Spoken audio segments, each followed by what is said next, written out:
نحمدہ و نصلی علی رسولہ الکریم اما بعد بسم اللہ الرحمن الرحیم۔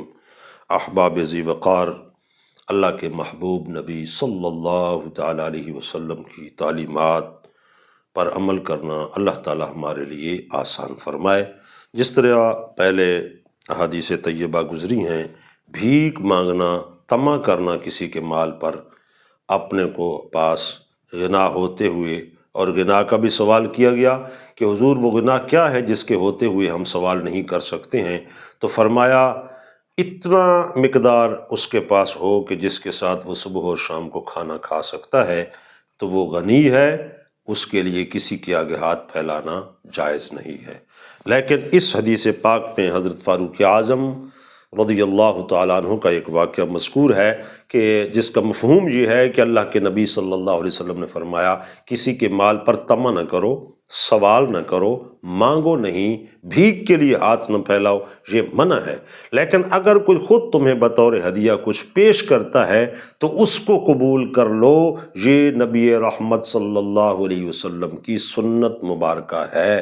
جس طرح کہ یہ حدیث پاک مشکات المصابیح کی ہے، عن عمر بن الخطاب رضی اللہ تعالی عنہ قال کان النبی صلی اللہ علیہ وسلم یعطینی العطاء۔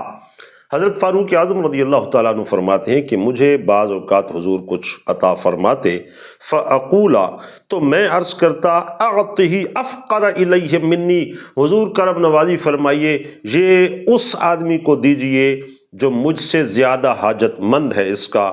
تو فقالا تو حضور نے ارشاد فرمایا جواب میں، جب بھی میں نے یوں عرض کیا، خذہ فتمولہ وتصدق بہ، اس کو لے لو اور اس کو اپنا مال بنا لو اور پھر اس کو اللہ کی بارگاہ میں صدقہ کرو۔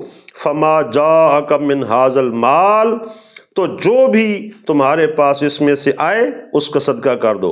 وَأَنْتَ غَيْرُ مُشْرِفٍ وَلَا سَائِلٍ فَخُذْهُ، یہ آگے ایک ضابطہ اللہ کے نبی نے ارشاد فرمایا، فَمَا جَاءَكَ مِنْ هَذَا الْمَالِ، اس مال میں سے جو کچھ بھی تمہارے پاس آئے اور حالت یہ ہو کہ آپ اس کا طمع کرنے والے نہ تھے، وَلَا سَائِلٍ، اور آپ نے سوال بھی نہیں کیا تھا، فَخُذْهُ، تو پھر اگر خود بخود کسی نے بطور نذرانہ یا ہدیہ آپ کو دیا ہے تو اس کو پکڑ لو۔